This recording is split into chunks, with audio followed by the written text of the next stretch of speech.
Hey, and welcome to this episode of Connections, Coffee, and Confidence with me, Janice. Now, if you are a podcaster, a marketer, or a content creator, this interview with Reena Friedman Watts is exactly for you. And if you're someone who loves to learn about how people got to where they are now, Reena has a story that is going to keep you glued to your earbuds. Reena is an amazing wrap of like 1,000 different experiences. She's gone from working in production on The Jerry Springer Show to running her own podcast and production company, and an awful lot in between. She's a mom, and if you've listened to her podcast, Better Call Daddy, you'll know that she's a family woman as she includes her children and, of course, her daddy into her work. With her breadth of experience and her, I'll try that attitude, I'm really excited to have Reena on. And there's a little special guest spot where her daughter Celia joins us for a few minutes. This episode has been heavily edited. I recorded for about an hour and a half and got it down to around the 1 hour mark. However, Reena and I ended up staying on the line and talking for 3.5 hours. As a matter of fact, this episode just jumps in as part of the conversation. It probably goes without saying, we had a pretty good chat, and I hope you enjoy it just as much as I did. Hi, I'm Janice Fogarty, and I'm a communications strategist and consultant.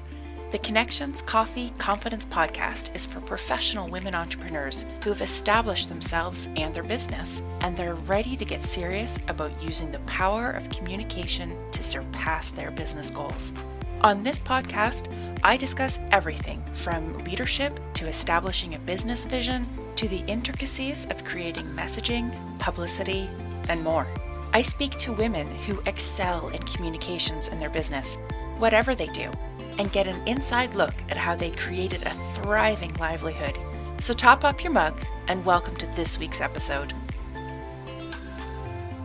I remember hearing you tell a story one time actually about you talking to your dad and like the one time you didn't hit record and now he asks you all the time. I was like, I better make a note here that hit record, Janice, hit record. Literally every single time we connect. Can you hear me? Are we recording? Can you hear me? Did you hit record? It's like a broken record. God love him. He's got my back. I was going to say he's looking after you. But I know you make one mistake one time. It's true. It's true. Yeah. He's very careful now. Yeah. But at least you've got somebody who's doing that. Like if I don't catch it, it's not being caught. I have had an entire hour-long conversation with someone without hitting record once. Oh, my heart hurts right now. Literally, I was just like, I can't do that again. Like, I'm glad we had this conversation. I'm glad we connected, but like, do you really like want to reconnect and just tell me all of that again? I know. Sometimes it totally kills it. I know. And I had the same kind of situation, similar but different, where my audio was like really crackly. It was a tough interview. And I just decided like, I'm going to edit out whatever kind of crackles and crinkles I can. And I'm going to roll with it. Cause like you said, we were never going to have that conversation again. Roll with it. I had a similar situation where I interviewed a guy who went to jail for murder, and I felt like there was magic in that episode, and the audio, I had to run through a filter. Yeah. And there was some back and forth with the editor, and I was like, you can't recapture that magic. Let's just air it. And people liked it. It was fine. Yeah. Yeah. I think sometimes we make a bigger deal out of it than what it is in reality or how people receive it. So one thing that you said to me too is like how things have grown like over the last year of us knowing each other. I really believe if you show people your pauses and you show people some of your imperfections, like my hair does not always look good. I am not always wearing makeup. Sometimes I've just come from a run. People You relate run? to that. I don't relate to that. Unless you're being chased, then I understand. But like, So for the last year, I wasn't running, but I just started. okay. But I'm just saying, like, Yeah, showing what you're really going through. yeah. Showing Yeah. the messy hair, showing the not makeup, showing the with makeup, showing the hair looking good, showing the hair not looking good, showing the rehearsed intro and showing the intro where you paused for a minute because you forgot what you were exactly going to say. Like sometimes I actually just roll with that. Like how much nitpicking can you do? And people really don't prefer polished. Yeah. And it's so interesting because, like, from my background, where my background's all in PR, and I've done all the media training where you rehearse your messaging and you drill that and you get that down, and it is like a well-oiled machine. And then the world changed, and people, like, you still have to have a message and you still have to be able to deliver it and know what you're talking about. But you can be human in your approach, and people, I find, are a lot more sympathetic. Like the standard for what you deliver, it still has to be good. Like it still has to be intelligent and personable or whatever, but it doesn't have to be the high polish. I even And experiment still. Like if I have a funny headshot of one of my guests, sometimes I don't put the little Better Call Daddy branding on it, and I'll just put the picture of the guest and I'll share that in my story, or I'll share it on Facebook, and then I'll do the branded one on Instagram because my feed is branded. yeah, And I'm telling you, like the one that doesn't have the branding on it will get more interaction. it's one of the things that I love about you is that you do experiment and you try and you ask questions and and it's funny because I was actually in a group the other day, and a woman had come on and I was talking, and I said to her, like, there's this woman, you need to go and look at her because she's just throwing stuff out to see what's interesting, to see what sticks. There's no personal attachment there. It's like, I don't get the feeling that you have a personal attachment to the questions that you put out, or the people that you are speaking to. I mean, you're respectful and you're a good interview, but it's not like, oh, they need to like me. No, you're there, you're getting their story. Yes. And that's really hard for a 100%. lot of people. It is. I think too, I heard a woman talking about this today, how she has a hard time knowing, and I think a lot of people have a hard time knowing like how much of a conversation to have first. Yeah. Like how much getting to know the person do you have to do first before you can tell them about your business? Or like I feel like that's one of my strengths. Yeah. I've done like the strength finder thing. It's like my number one strength is woo, and that's winning people over. I feel like there's a bit of an art to like knowing who you have to research and who you have to handhold. Yeah. Who needs to have a conversation with you beforehand in order for them to trust you and open up, and who's just going to be like ready to rock and roll and flow with it. Yeah. Like if you're getting a bigger guest and they're only going to give you 20 minutes, there's going to be no hand holding there. You better do your research. So I've had that situation, but again, come prepared. You better listen to them on at least 2 or 3 other podcasts and stalk their social. Yeah, exactly. Exactly. And I find sometimes people don't do that. It doesn't even cross their mind. Or there's the odd person who's like, oh, that's kind of creepy, or that's a little personal. I don't want to do that. And I'm like, dude, you need to know who you're talking to. and how they interact, and like be nosy, be curious, find that stuff out. Yeah, you can tell.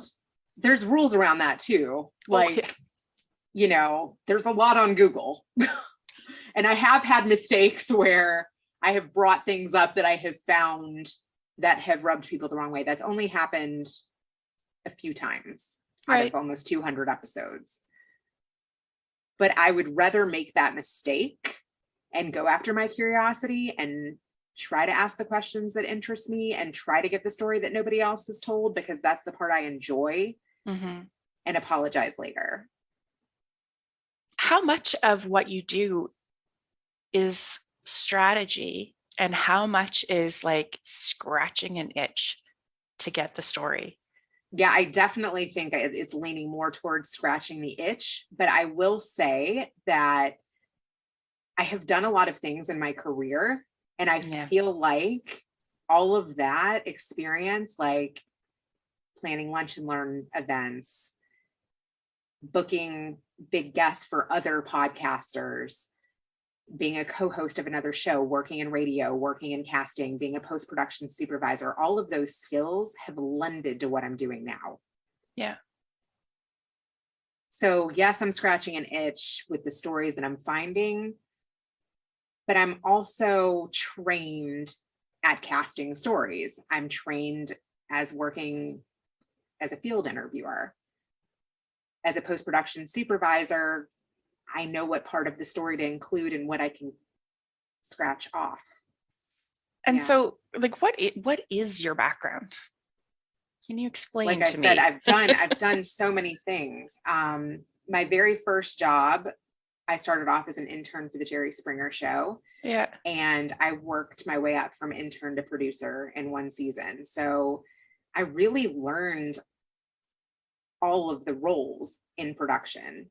You know, an intern got to entertain the guests, got to listen to the associate producers booking the guests. The associate producer casted the guests, pitched the stories to the producer, got on the phones, had to make sure that the people came to town, had to work with the guests in the green rooms and get them to go on stage. And as a producer, you know, you're writing the scripts, you're managing the budget, you're pitching the executives, you're briefing Jerry backstage. So I've done all of those things, which was such an incredible training ground. After that, I did try sales for a couple of months. And that was not my thing. I was like, if I can talk people into doing crazy things on national television, I could probably sell some sporting event packages, but it was much different. Yeah. So I moved from Chicago to LA and started all the way over. Like, I did not know anyone, even though I got into the Producers Guild and had access to internal job postings and saw jobs that I would dream of having. Just working as a producer on one show did not really get me to that producer level right away. I had to then go from producer to executive assistant to 3 producers who had worked in the industry for 30 years. But what was great about that, I worked for the Kyoto brothers. I've actually interviewed them now 15 years later on my show. And they just came out with a Netflix special last year, and to see their progress has just been truly amazing. But I worked for a special effects animation company in Burbank. I took an executive assistant role.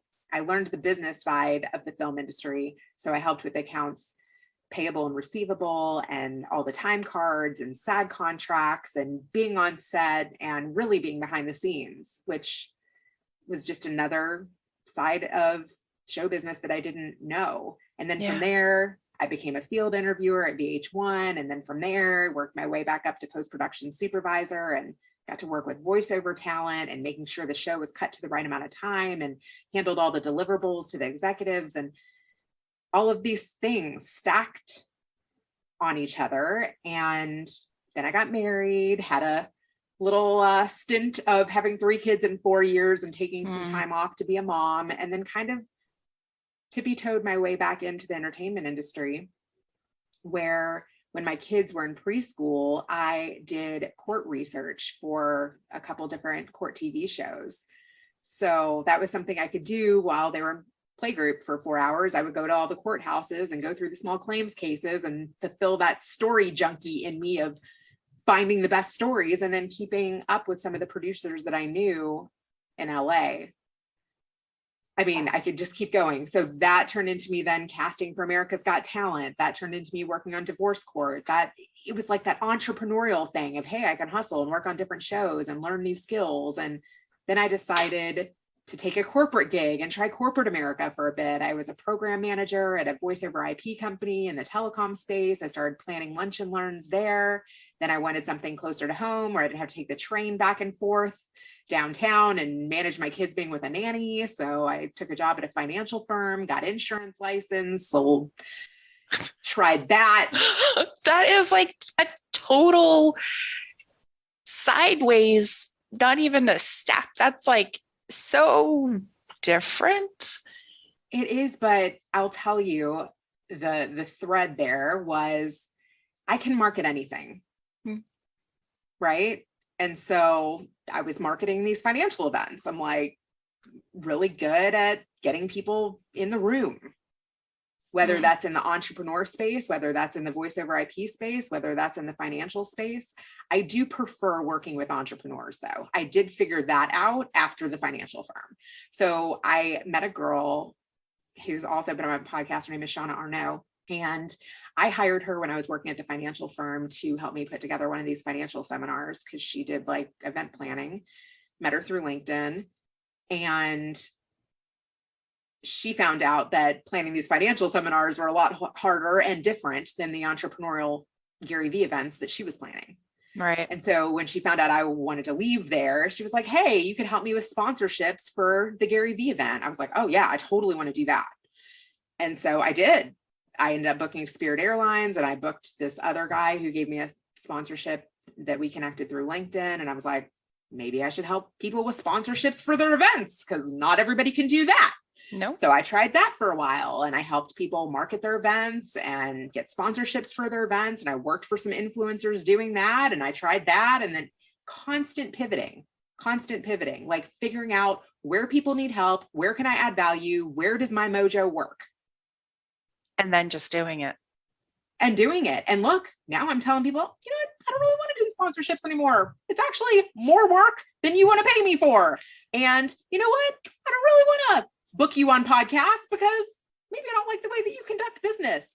But then, you know, through my podcast and meeting 200 people, there are people that I do want to do business with. And they're like, hey, can I pay you to do this? And I'm like, I'll try that. Yeah. You know what I mean? It's like, yeah, it's constantly like entertaining things that come your way and like getting into the flow of that and saying yes to things that sound great that you want to try and being able to leave it when it doesn't work, or, you know, working with somebody for 6 months and saying, this isn't really like going the way that I want, or I feel like I've done enough for you. Like maybe I should introduce you to someone else. It's referrals. It's figuring out who your niche market is. It's so much pivoting. And a lot of connecting and networking. And I love the fact that you don't seem to let people go. And they, like, obviously the Kyoto brothers remembered you, or they would not have agreed to come on your podcast, or might not have. So that speaks very highly to you and your ability to make an impact and to have a lasting impression. But do you find it difficult to keep up with all of your different connections, or is that just part of how you live your life? I do think that some connections are for a season and some connections are for lifetime. The Kyoto brothers were like a family run business. They were so cool and rooted for me so much that they let me be an executive assistant, take that job on VH1 for 6 weeks and come back. Did they let me do that twice? No, but they let me do that once. And like, I was close with their wives. I was close with their kids. Mm-hmm. They were like a special chapter. There are special people like that. Like I even worked for a guy on Nanny 911, Rusty Austin. I'm going to shout him out. And he took me from season 1 to season 3. He even, offered me an opportunity on another show. There's some people that you just like want to ride on their coattails.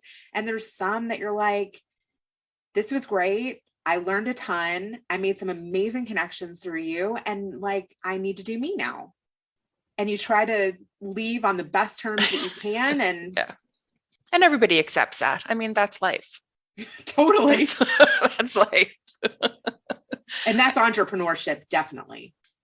Yeah, it is. If you're open enough to meeting all the different people, you're going to find the people you want to stick with, or the people you want to just stick with for now. Exactly. Like my head is reeling with all the everything that you've done.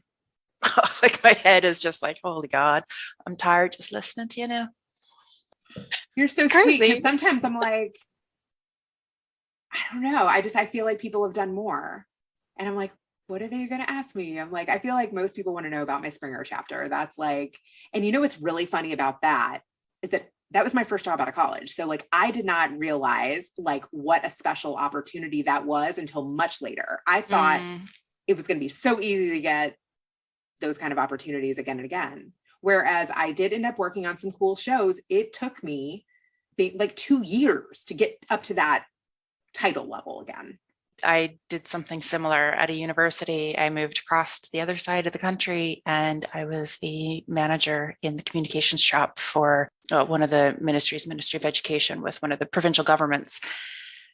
And I ended up being speechwriter for the minister, and she was also the deputy premier of the province. So, and I mean, with something like education, you get a lot of exposure there. And I was like, yeah, so I'm actually just gonna go live in Ireland now. So thank you so much for this opportunity. And I've never made that much money ever again in my entire career. I left Springer with no backup plan. I literally like produced the season opener for like the third season that I was going into with them. And one of my guests came up to me and said to me, how can you live with yourself? And let me tell you, I was already getting burnout. Like I didn't even realize what that terminology meant at the time, but I definitely was. I was living and breathing that show, that life, all of it. And he said that to me. And I literally was like, walked in with the senior producer and the executive producer. And they were like, tell me how great of a show it was. And I'm like, I'm done. Like, I'll take the white box. Here's the security card or whatever. And I really thought that something else was going to come easily. And it didn't. I interviewed all around, and then I realized that there wasn't a lot of television opportunity in Chicago. There was like working for ad agencies, sales jobs, that kind of stuff. But it was basically like Oprah, Jenny Jones, maybe one other show. Like there was not a lot of opportunity. I was like, time to move. Yeah. And I can totally relate. Like I took a 2-month sales job after that. It was so not a fit. It was like chop shop, like fold out tables and like cowbells every time they like made a sale. And I literally like went out for a smoke break and never came back. Like left all my stuff on the table and was like, they called me like an hour later. They were like, are you coming back? I was like, nope. Keep the binder. Oh my gosh. So irresponsible, so carefree, had money in my savings and was like, well, let's move to LA. I'm sure they're not going to come after me now. I went worked illegally and eventually got legal, and I mean, ended up with citizenship, and all my boys are born there, and like I was there for almost 11 years. So that is so cool. I love that. Yeah, that was not in the plans, but that's what worked out.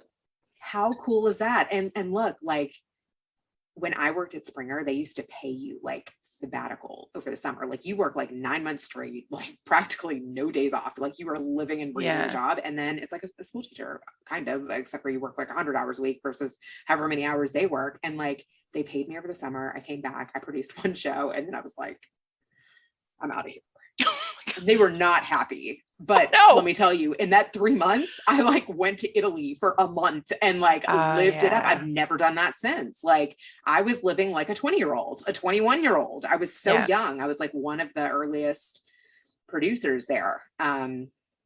And I wasn't used to making that kind of money either. Yeah. And I wanted to be a big city girl and I wanted to experience things, and I did. There's so much bravery in everything that you just described. It's brave to walk away from a job like Springer. Naive, but brave. I was close with my boss. He was so cool. Like, we would go out for lunch and, he would talk about his dreams and him moving to Hollywood. And I shared my dreams with him too. And he like wanted to support that, which is so cool. God, if we could all have bosses like that, or leadership like that, that like really wanted to make you better, or really wanted to be a part of your dreams. I know when I left the Ministry of Education, the deputy came to my office and had a little chat, and I was thinking, oh no, he's going to tell me I'm so stupid for walking away from this. And I didn't know this, but he had daughters my age. And he was like, you should totally do this.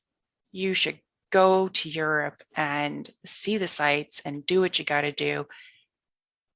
Come home when you're ready.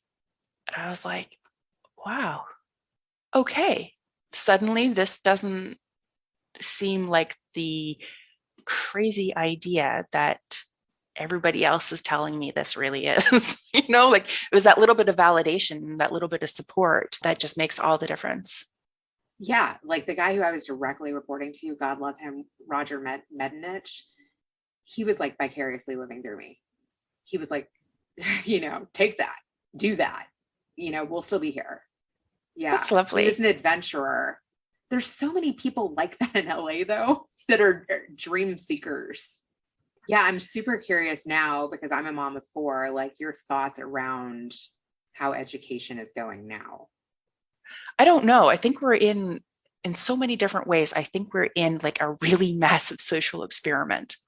Because I agree with that. The kids that are going through school right now are going through things that none of us have gone through. And they're going to enter a world that none of us have imagined. So I don't know. I know you asked me about education, and I the workforce is changing too. And the more you bring that up, it's a fire conversation too. I was having a conversation with a girlfriend earlier today. She's single, has no children, and I'm a mom and I have 4 children. And she was saying that she felt the people who were single at her company were having to take on more responsibilities and have less leniencies than the people with kids.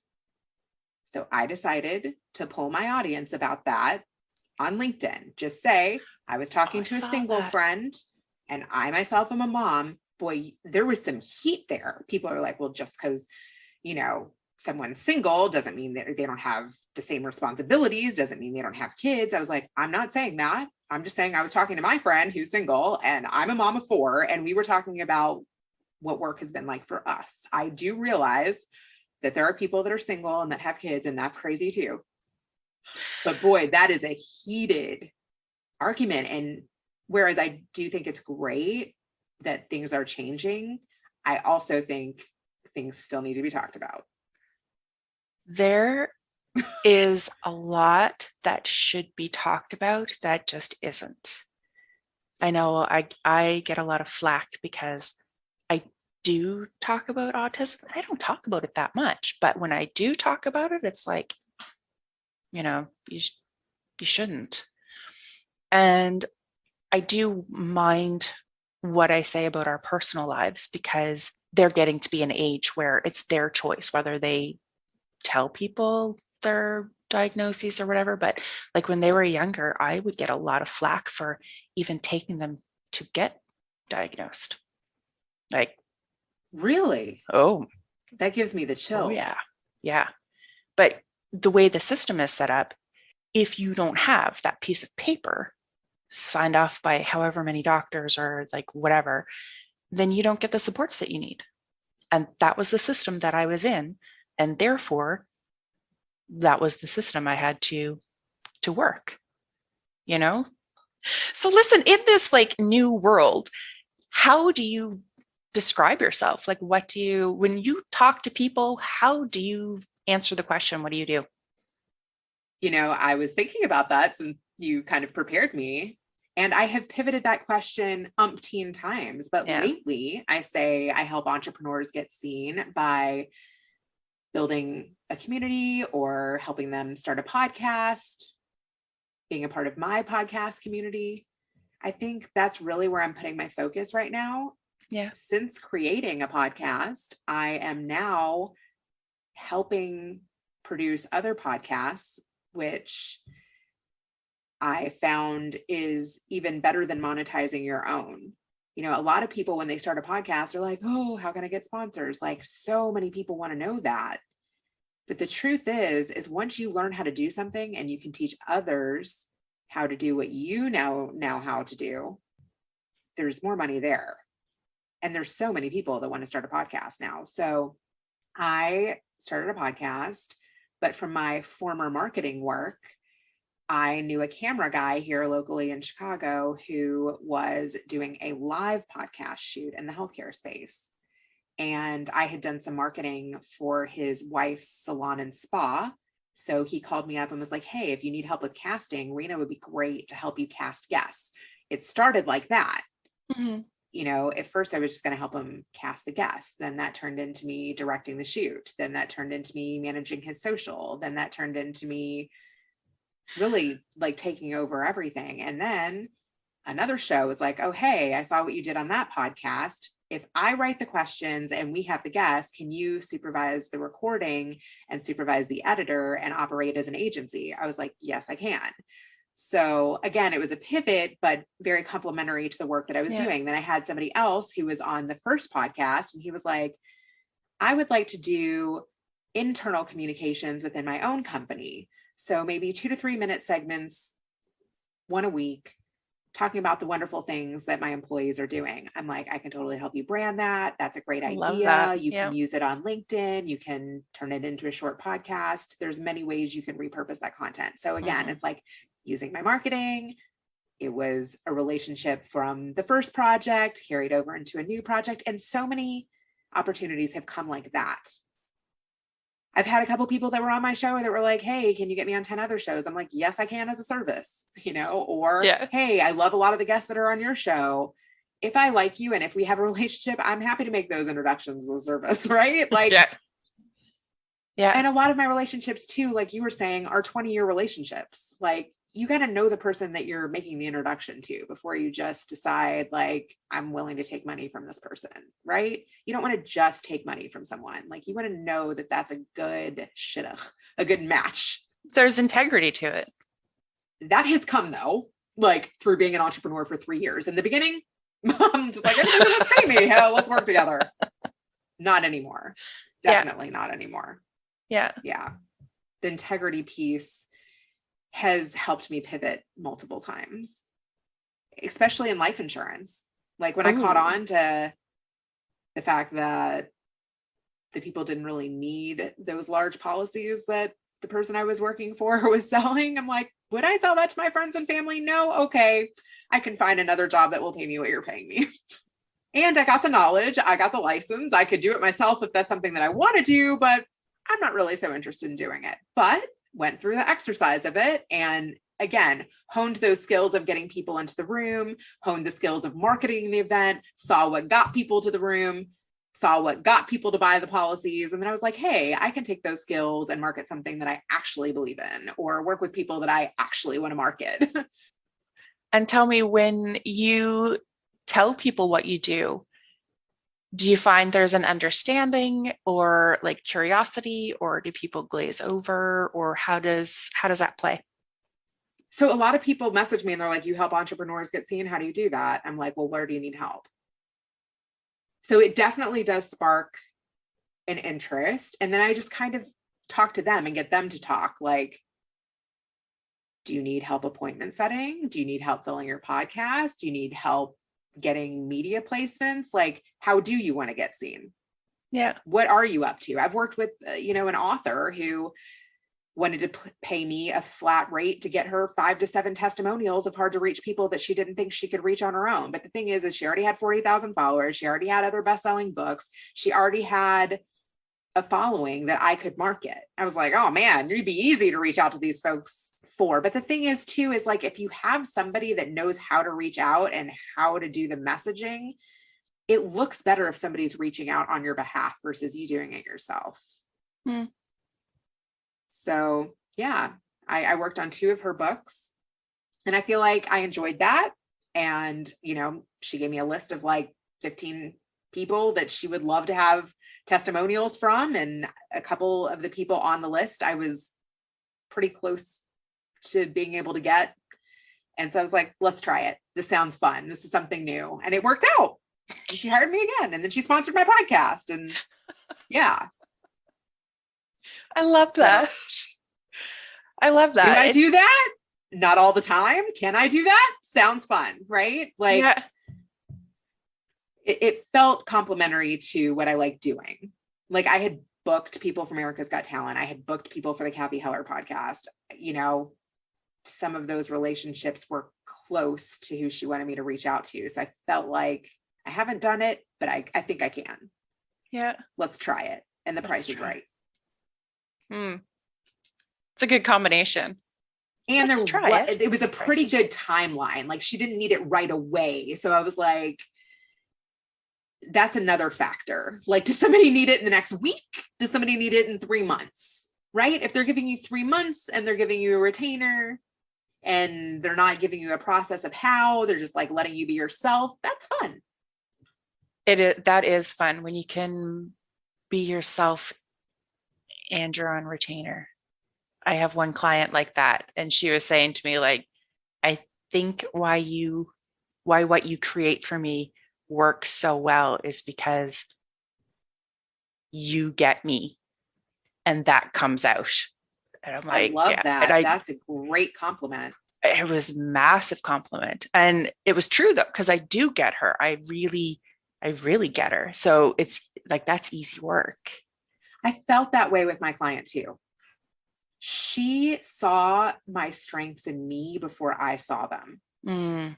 She made me take that strength finder test, or not made me, but suggested it. And then she was like, you'd be perfect for this. I've actually had clients, not just her, another influencer that I worked with too, was like, hey, I just want to like know your strengths, know how we would work best together. Will you take this? And I took it. And then she hired me. She was like, oh, we're a lot alike. Isn't that interesting? That is interesting. And it's also interesting that she hired you on the basis that you guys were a lot alike, because there's so much like advice where you hire for your gaps. So it's interesting. She was like, I think you could handle this great like I would. I don't have the time for this. Yeah. She needed another her. Yeah. That's really cool. That was. And you know what? Like 5 years ago, that wouldn't have happened.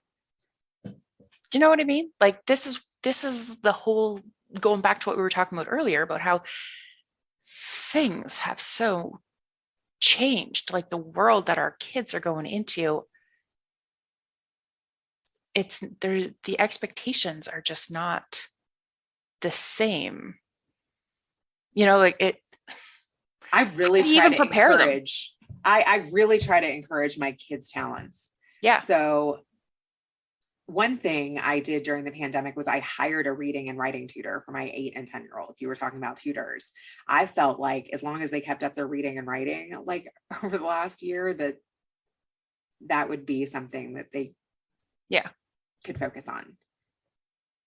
And it was like one of the best investments.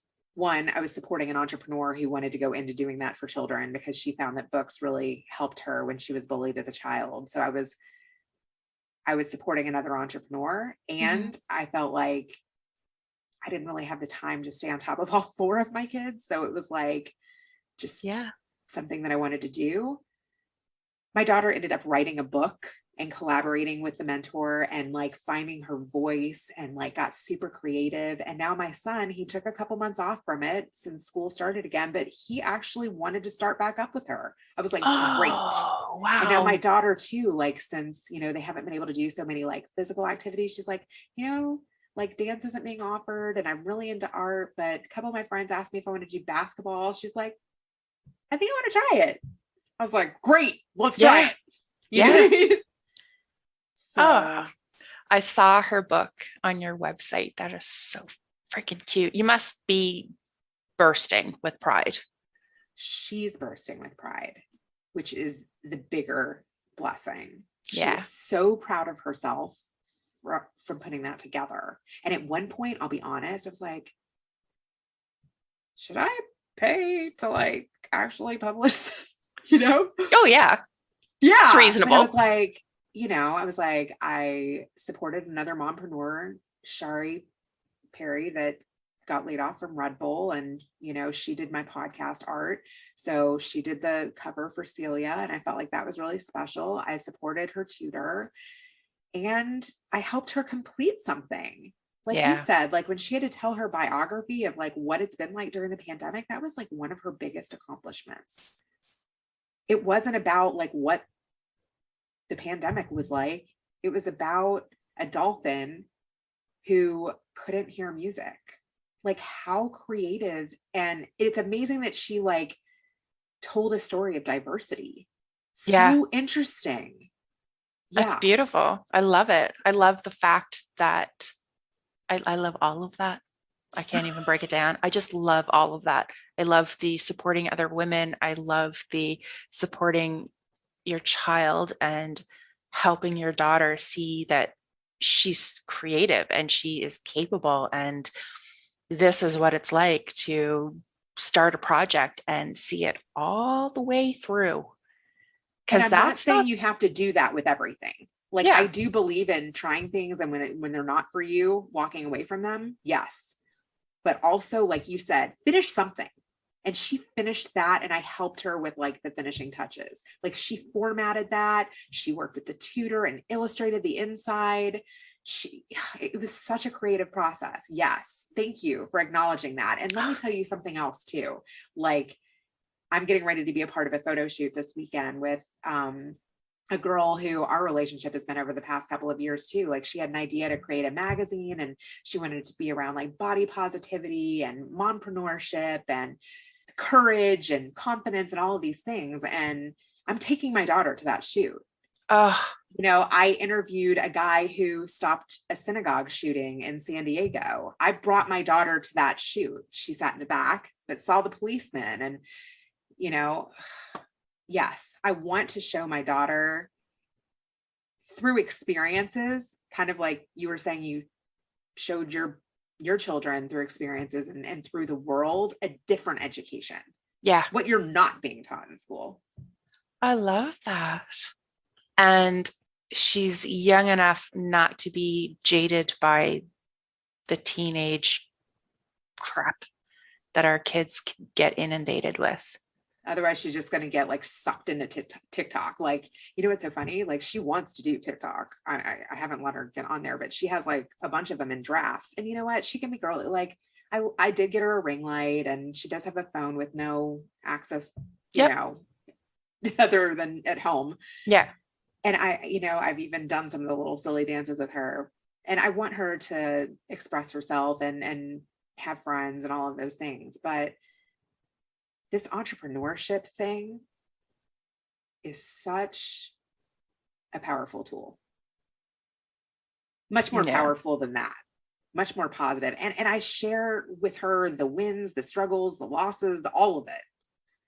Yeah. I even, after the speaking event, like I used to get really nervous in front of a crowd. On the way there, I put on some music and I was like throwing my hands in the air. We were like dancing on the way there. And then afterwards, when I felt like it went pretty good, I popped that music back on and we were singing. She was like, hey, my brother needs a winter coat. I'm like, let's stop and do that too. I'm like, you need a new pair of jeans, and like we like celebrated together. She saw me nervous energy on the way in. She saw me looking at my notes and my cue cards and like looking a little unprepared and not knowing where she should sit. And she saw all of it. She saw you not 100%, but doing it anyway. Exactly. And that's massive. I could do that for all my kids. Actually, my husband was like, are you going to do that for our sons too?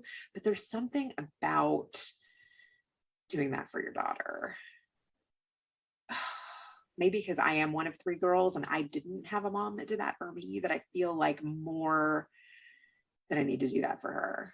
Yeah, I don't have any daughters, and I was the only girl. And I was like the second girl in two generations. Really? So, yeah, I feel like I do my bit by trying to raise boys that are a little bit better equipped to deal with women as equals, as people. That's huge too. Yeah, it's all balancing the scales, and allowing them to have their emotions and like encourage them to have their emotions. And that's multi-layered because of the autism spectrum and all that jazz and hormones and whatever. But there are still a lot of societal norms that don't want boys to show their emotions. And I'm like, no, there's a time and a place. Like nobody needs to burst out crying in the grocery store. But when you get home, yeah, that's time and place, and have your emotions and you feel them and you work through them. And then, you get up and you do your next day. And without a daughter, it's all I can do. I love emotional guys. I totally married one. Yeah, my dad's emotional too. I like guys who wear their heart on their sleeve. I did just recently read a book. Oh my God, I forgot the name of it. I think it's like Diary of an Oxygen Thief. Have you heard of that? I don't think so, but it's like a really good title. Yeah, it's totally about a guy from Ireland. And he talks about that. Was that hard for Yeah. you to adjust to like that? It, there was so much that was so hard for me to adjust to. But they do some things that are absolutely bloody fantastic. They do community, they do fun, they live life, they travel, they explore, they educate through experience. Anywhere you go, the Irish are there. And that has been one of the things that I have absolutely loved about my husband, is that wherever we have gone, we've always had a ready-made community, because the Irish just gravitate together and they work together and they support each other. And for the most part, we've always had a really good community that looked out for you and took care of you. I think it's so great that you mix things up like that. And I think people need to be more adventurous and mix things up. Like, look, I know morning routines are good. And like, it's great to get your kid to school on time. And it's great to do your workout at X time a day, but take a different freaking route. Like go to a new coffee shop and show up 15 minutes late and run into somebody else that doesn't get there the same time as you. But that doesn't occur to people. No, I actually do that on purpose. So like I had to get a COVID test to go to a Katie Couric event like a couple weeks ago. And the first immediate care that I went to, like you had to show that you have, had a test in 72 hours or whatever to be able to attend the event. And the first immediate care that I went to like had a 4-hour wait. And the second one had like an hour wait. And the third one, yeah, I went to so many different places. And then I was like, well, tomorrow I'm taking a different route. I was like, I'm going to a different coffee shop. I was like, this is an adventure I don't normally take. I'm going to see a different mural painting. Like, let me see what barista I can meet at the next joint, So where does that come from though? Like, where does that come from? I don't know. That's totally just, That's just how I'm you're not wired. getting a COVID test every day. So let's shake this up a bit. I'm doing something different. So let's make it even more different. Oh and my then God. I was like, I need to do more different. But also listening to different shows and seeing people who are successful, it's true, what they're doing well, you get ideas from that. Like today I ran across this post and this lady was like, I took a 15-year break and I was a mom and then became an entrepreneur. And today is National Entrepreneurs Day. And I'm going to thank 2 entrepreneurs that have been impactful in my journey. I was like, that's a genius post. Didn't even know it was National Entrepreneur Day. I'm taking that. I'm going to run with that. I'm going to include that in my next post. Yeah.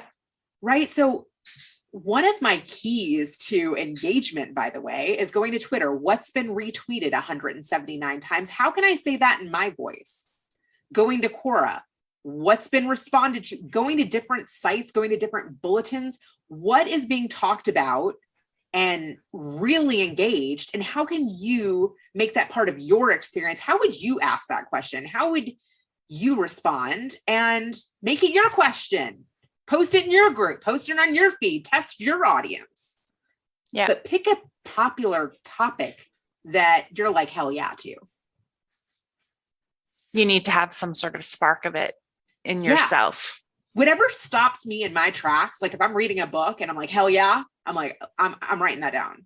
Or if I'm listening to a podcast, I'm like, hell yeah, wherever my hell yeah moments are, I'm like, I'm making that mine. I'm going to try that. Yeah. I'm going to try that. Yeah, because if you relate to it like that, your people will relate to it like that. Whatever you go all in with and like make it seem great, it's like your enthusiasm around the topic that makes it great. And is that your secret ingredient? I think it is. I think it is. Yeah. I think where people, I'm like at the front of the queue for that one, but I think where people fall down is that it's personal. When things don't let it be so personal. Yeah, Evan Carmichael he's like such an inspiration to me. I love his lives. I love how he tries to serve people. And he says, if you have an idea, try it. He literally like doesn't think twice. And I've been doing more and more of that. And I see how powerful it is. Look, I have chosen not to do podcast episodes because I've tested my little 650 person audience of my people. Yeah. I'm like, hey, what do you think about this subject? And I'll get like 1 or 2 comments. I'm like, okay, that one wasn't a hot one. And then I'll do another question and I'll get like 50 responses. I'm like, oh, okay, maybe people listen to that one, right? Yeah. It's like my testing ground right there. Yeah. And I think that's why you get so much engagement, is because it's always different. It's always there. Like, it is so clearly your testing ground, but you're so genuinely interested in getting a response. And when people know that they're not expected to respond, but the response is welcomed and appreciated and counts for something, people are more willing to just jump in. Because like there are lots of Facebook groups. I don't know if you knew this or not. Oh yeah. But here's another thing too, because I've joined some of those lots of Facebook groups, like the women entrepreneurs. There's a zillion women entrepreneur groups. And how quickly can I spot a question that's going to lead to you DMing me with trying to sell me? I literally can spot those. Oh yeah. Like the ones that are like, so how many of you women in here have 5 employees? Because that equates to you make X number of dollars and you can afford my services and you're in the place of someone I want to pitch. I never post crap like that. Or, no. Hey, drop your Instagram and let's all follow each other.